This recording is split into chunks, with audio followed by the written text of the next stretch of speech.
Hello everyone, कैसे आप सभी। आई होप सभी अच्छे होंगे, प्रिपरेशन अच्छी चल रही होगी। तो मतलब हर की अलग अलग कैपेसिटी होती है कि कोई कितनी अपनी चेकलिस्ट कंप्लीट करता है, कोई कितनी कंप्लीट करता है। मतलब कभी कंप्लीट होती है, कभी नहीं होती है, लेकिन चेकलिस्ट हम अपने अकॉर्डिंग बनाएं तो उसका बेस्ट वे रहता है कि हाँ, हमें पता है कि अपनी कैपेसिटी इतनी है, हम इतना कवर कर सकते हैं एक दिन में, तो उसके हिसाब से अपनी चेकलिस्ट बनाओ। ये नहीं कि दूसरा ये बना रहा है तो उसके देख के और मैं भी इतनी चेकलिस्ट बनाऊं और वो कंप्लीट करूँ ही नहीं, तो ज़्यादा डिमोटिवेशन फ़ील होता है। क्योंकि अभी सारे जो एग्ज़ाम आने वाले हैं, और तो अगर अभी डिमोटिवेट हो जाओगे तो आगे वाले एग्ज़ाम्स में क्या परफ़ॉर्म करोगे? तो बेस्ट है कि अपनी चेकलिस्ट खुद बनाओ, है ना? तो मेरी चेकलिस्ट के अकॉर्डिंग सबसे पहले मैंने स्टार्ट किया था न्यूज़पेपर रीड करना। न्यूज़पेपर में आज आया हुआ था, जो शरिया लॉ होता है ना, उसके ऊपर कुछ आर्टिकल आया हुआ था। तो वो पहले मैंने सारा रीड किया, लेकिन फिर मुझे अच्छे से समझ में नहीं आया, तो मैंने दोबारा से उसको गूगल पे सर्च करके उसके बारे में थोड़ा-सा इन्फॉर्मेशन निकाला कि हाँ, ये क्या होता है, कैसे-कैसे इसको इम्प्लीमेंट करते हैं और क्या इसमें मतलब होता है। तो उस चीज़ के बारे में दिया हुआ था कुछ आर्टिकल में।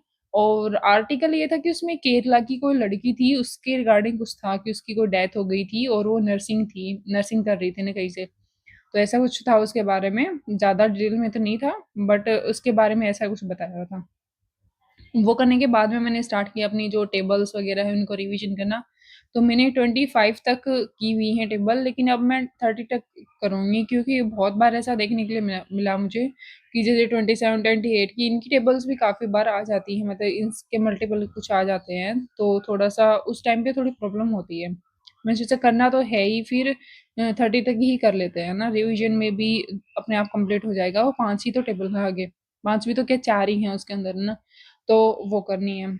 और उसके बाद में मैंने परसेंटेज वाला सेक्शन किया। परसेंटेज में मैंने जो भी मतलब अल्टरनेट हैं या फिर जो भी अलग-अलग तरीके से निकाल सकते हैं परसेंटेज, थोड़ी-सी उसकी प्रैक्टिस की कि हाँ, मतलब अगर कोई अलग वे आता है या फिर मतलब अलग कोई परसेंटेज आती है तो उसको निकालने में मुझे टाइम कम लगे, या फिर जैसे सर बताते हैं वैसे उन तरीकों से थोड़ा-थोड़ा मतलब खुद का वे बनाना स्टार्ट किया है कि हाँ, मैं इस तरीके से इसको कर सकती हूँ।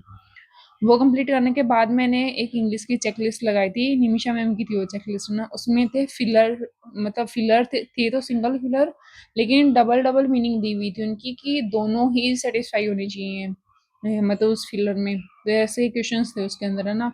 तो उसमें मेरे 6 क्वेश्चन थे स्टार्टिंग वाले में, तो उसमें से 6 में से मेरे 4 क्वेश्चन सही हुए थे, 2 मेरे गलत हुए थे। और सेकंड वाले में थे 8 क्वेश्चन, 8 में से मेरे 5 क्वेश्चन सही हुए थे, 3 मेरे गलत हुए थे। क्योंकि इसमें ये है कि काफ़ी बार ये होता है कि सिमिलर-सिमिलर वर्ड दे देते हैं और दूसरा वाला अलग दे देते हैं, तो थोड़ा कन्फ्यूज़न हो जाता है उनके मीनिंग में। तो इस वज़ह से उसके बाद मैंने स्टार्ट की थी पज़ल लगाना। पज़ल की तो अंकुश लामा सर की पीडीएफ थी मेरे पास 2, तो दोनों वो लगाई थी। उसके बाद में पुनीत सर की जो पीडीएफ होती है ना, जो सर क्लास के डिस्क्रिप्शन में पिन करते हैं, वहाँ से मैं डाउनलोड करती हूँ सीधा ना। क्योंकि टेलीग्राम पे ये है कि कभी सर करते हैं अपलोड, कभी नहीं करते हैं, तो उससे मैंने सोचा सीधा क्लास से ही डाउनलोड कर लूँ, मैं वहीं से उसको सोल्व कर लूँ। तो पहले मैंने वो दोनों क्लासेस जो लगाई और वहाँ से एक तो पूरी पीडीएफ कंप्लीट लगाई, एक की मैंने जो पज़ल वाला सेक्शन था वो लगाया, और सेकंड वाले का भी मैंने पज़ल वाला सेक्शन ही लगाया। तो एक मतलब कमेंट आया था पहले कि मतलब भई चेकलिस्ट कैसे कंप्लीट करें, उसमें बहुत टाइम लग जाता है। तो देखो ऐसे कर सकते हो कि आप जो सेक्शन आपका वीक है ना, वो सारे चेकलिस्ट से लगाओ। बाकी जो चेकलिस्ट में बचता है ना, वो जो आपको लगता है कि ये इम्पोर्टेंट है, मुझे करना चाहिए, वो कर लो, वरना अगर आप पूरी-पूरी चेकलिस्ट लगाना स्टार्ट कर दो, तो पूरा दिन आपका उसी में निकल जाएगा।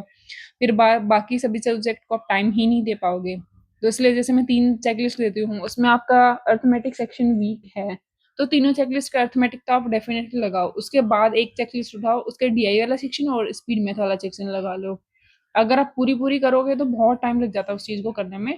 तो ये थोड़ा-सा कॉमन सेंस भी यूज़ करना चाहिए कि हाँ, हमें कौन-सी चीज़ ज़्यादा करनी है, कौन-सी कम करनी है, तो वो हम अपने हिसाब से करें।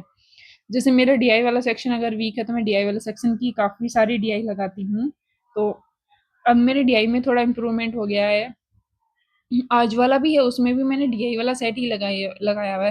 लेकिन आज जो हर्षल सर है ना, उनकी पीडीएफ थी मेरे पास, तो मैंने उसी से डाउनलोड करके, और उसमें सारे डीआई वाले ही सेट थे, तो मैंने सोचा कि आज डीआई ही कंप्लीट कर लेते हैं, क्योंकि डीआई में काफ़ी बार जो कैसलेट डीआई है ना, वो मेरी गलत हो जाती है या फिर वो मुझे समझने में प्रॉब्लम होती है, तो मैंने सोचा कि आज वो ही लगाऊँगी मैं।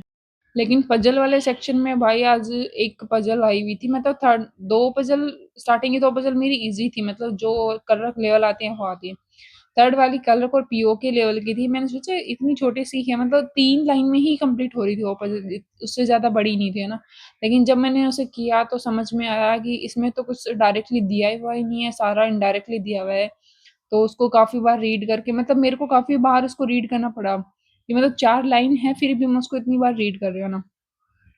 और फिर भी वो पज़ल जब मैंने चेक की ना, तो वो पूरी की पूरी पज़ल गलत हो गई थी। मैंने सोचा कि यार इतनी बार रीड किया, इतना टाइम लगा उसमें, वो भी गलत हो गई। और दूसरा, जब मैं पज़ल लगाती हूँ ना, तो उसको टाइमर के साथ लगाती हूँ कि भई मैं देखूँ कि कितना टाइम मुझे लगता है, कलर वाले में कितना लगता है, पीओ वाले में कितना लगता है, ताकि मुझे आइडिया हो कि मुझे कितना और इम्प्रूवमेंट करना है। वो वाली कंप्लीट करने के बाद में मैंने स्टार्ट किया था, उसके बाद मैंने लगाया था मैथ का, और उसमें कि मैंने डीआई के ही सारे सेट किए थे। तो ऐसा रहा मेरा आज का दिन। वीडियो अच्छी लगी तो लाइक, कमेंट और शेयर ज़रूर करना, और कमेंट करके ज़रूर बताना वीडियो आपको कैसी लगी। Thank you so much.